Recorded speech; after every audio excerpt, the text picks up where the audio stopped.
Hello.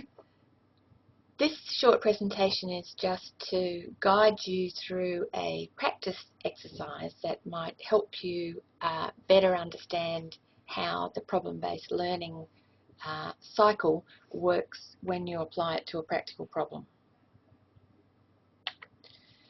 So the first thing I'd like you to do is actually stop and take the time to read through this practice exercise about Vivian.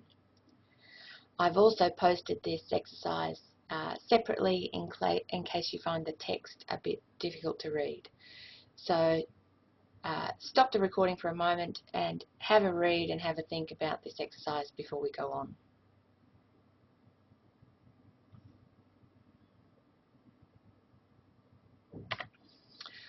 Okay, if you remember from the presentation about the problem-based learning process, I said that I find and the students find the best way to organise your problem-based learning is to set yourself up a piece of paper or a whiteboard with 4 columns labelled facts, ideas, learning issues and action plan. And if you remember, the facts are the things you actually know. So what are the facts you can identify in the scenario? Second column is for your ideas. So based on those facts, what do you think is interesting or important about this scenario? In early stages, often this is just a few words or a phrase rather than a very specific proposition or hypothesis. But what are the sorts of things you think are interesting and important about what it is you have found?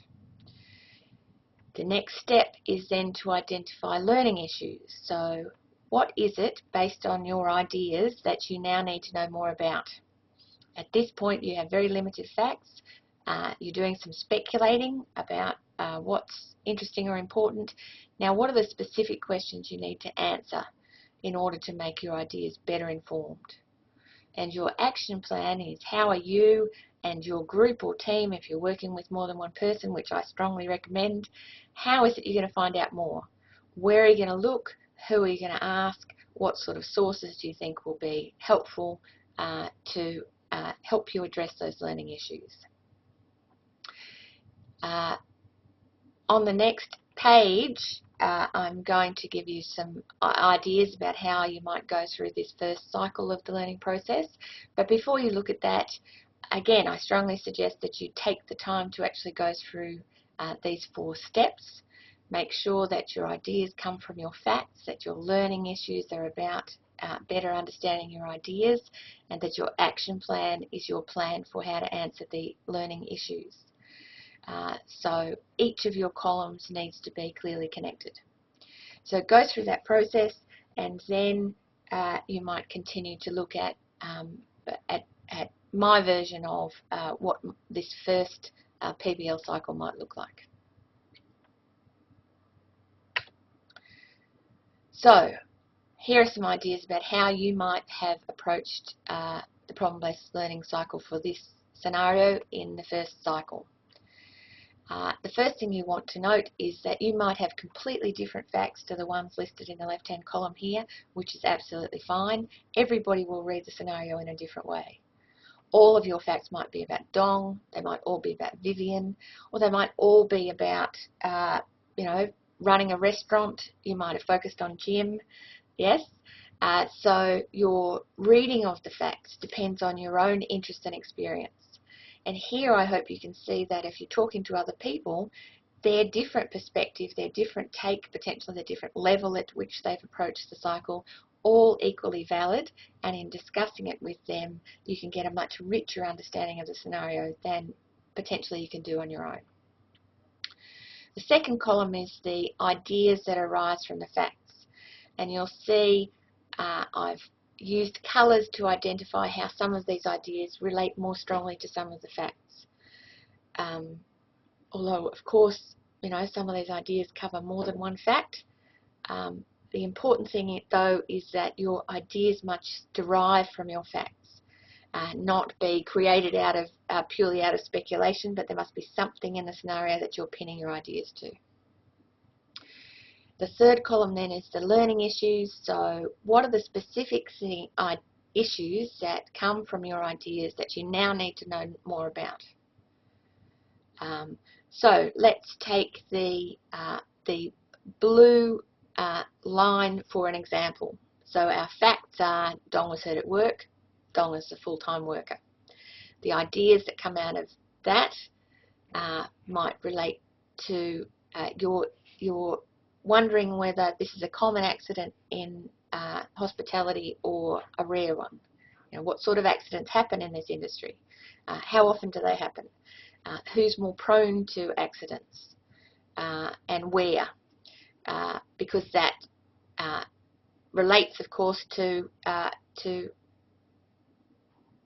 what this all means for Dong, but also what it all means for Jim and the other workers in the restaurant. So my learning issues are about finding out more about injuries in the hospitality industry. And that leads me to my action plan, which is, why don't I look for some statistics? So in Australia, we have the Australian Bureau of Statistics collects data on everything from everybody. So you will, if you look up industry statistics, you may well find some very specific statistics about the health and safety problems in this particular sector. You might be able to do some comparative work on hospitality versus other sectors. You might find some data on the ABS or in other sources like journals which have a focus on hospitality or a focus on occupational health and safety about the effects on individuals. So in that way, you're getting a much better grasp of occupational health and safety in the hospitality sector, as of course it relates to our particular individual in the story, which is Dong. So we are identifying facts, we're generating our ideas about those facts. We are not at this point limiting ourselves in any way. As long as you can see the ideas in some way relate to the facts, they can be very broad, cover a whole range of issues. Because at this stage we're open to what do we need to learn more about. Once we've got that additional information or theory or data, evidence that comes from enacting our action plan, what we have, of course, is a whole new set of facts. So our second version of the cycle, we add those facts to the ones we already have, and those new facts help us now to be much clearer about our ideas. Can we now be more specific about what we think is going on or not going on? Can we say this is particular in particular industries, or can we say that some things are more likely than others in this type of work, or can we say that some people are more likely to be exploited than others?